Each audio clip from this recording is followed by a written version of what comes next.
మన job card number ద్వారా ఎంత అమౌంట్ పడింది అనేది చెక్ చేద్దాము.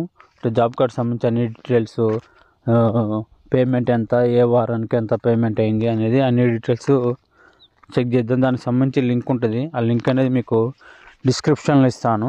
ఒకసారి ఆ లింక్ ఓపెన్ చేద్దాము. నేను ఆ లింక్ సేవ్ చేసి పెట్టాను, మీకు ఆ లింకు డిస్క్రిప్షన్లో ఇస్తాను. ఇట్లా లింకు ఓపెన్ చేసినట్లయితే మనకి ఇక్కడ ఉంది కదా, job card employee register option 4, అది క్లిక్ చేసినట్లయితే ఇట్లా మనకు జాబ్ కార్డ్ డీటెయిల్స్ వస్తాయి. మనకి ఏ జాబ్ కార్డు కావాలో ఆ జాబ్ కార్డు సంబంధించి సెర్చ్ చేసుకోవాలి. ఇట్లా నేను అనేది ఒక జాబ్ కార్డ్ నెంబరు ఓపెన్ చేస్తున్నాను. ఇట్లా ఈ క్లిక్ చేసి ఆ నెంబర్ మీద ఓపెన్ అవుతుంది మనకు జాబ్ కార్డు.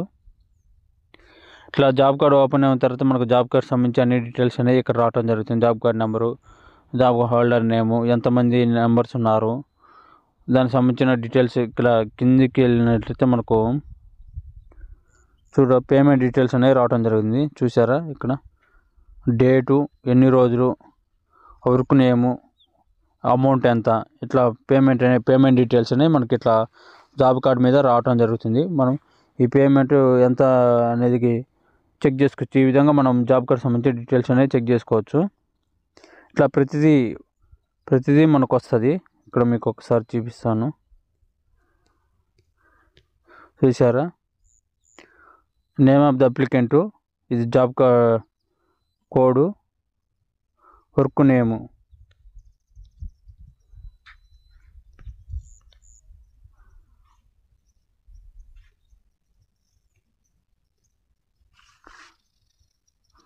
చూసారు, name of the applicant, work name, total amount, payment అంటే మనకు అమౌంట్ ఎంత, బిల్ అనేది జనరేట్ చేశారు, మనకి ఎంత పేమెంట్ అనేది క్రెడిట్ అనేది చూపిస్తుంది, రిప్లికేట్ అయినట్టు చూపిస్తారు. ఈ విధంగా మన జాబ్ కార్డు సంబంధించిన డీటెయిల్స్ అనేవి చెక్ చేసుకోవచ్చు. ఈ లింక్ మీకు డిస్క్రిప్షన్ ఇస్తాను. దానికన్నా ముందుగా మీకు ఇంకొకటి చూపిస్తాను.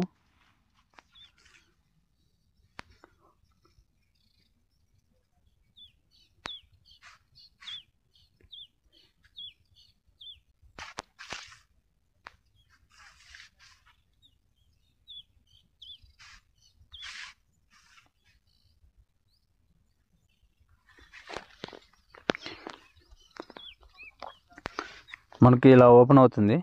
మీకు ఈ లింక్ ఇస్తాను. మీకు ఇలా ఓపెన్ అయిన తర్వాత మనకు ఇక్కడ జిల్లా సెలెక్ట్ చేయాలి. ఏ జిల్లా అయితే ఆ జిల్లా నుంచి నెక్స్ట్ మండలాలు వస్తాయి.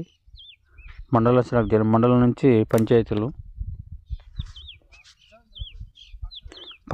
నుంచి ఇక్కడ ఈ ఆప్షన్ ఉంది 4, జాబ్ కార్డ్ ఎంప్లాయ్మెంట్, ఇది క్లిక్ చేయాలి. క్లిక్ చేసిన తర్వాత ఇక్కడ మనకు జాబ్ కార్డ్ నెంబర్, ఆ పంచాయతీ సంబంధించి జాబ్ కార్డ్ డీటెయిల్స్ వస్తాయి. అందులో మనం ఏ జాబ్ కార్డ్ చెక్ చేయాలనుకున్నా ఆ జాబ్ కార్డ్ సంబంధించి డీటెయిల్స్ అనేవి చెక్ చేసుకోవచ్చు.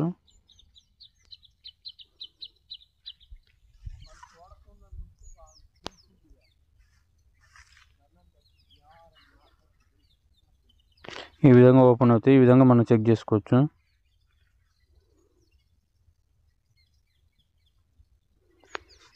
ఈ విధంగా ప్రతిదీ మనం చెక్ చేసుకోవచ్చు. సబ్స్క్రైబ్ చేయండి.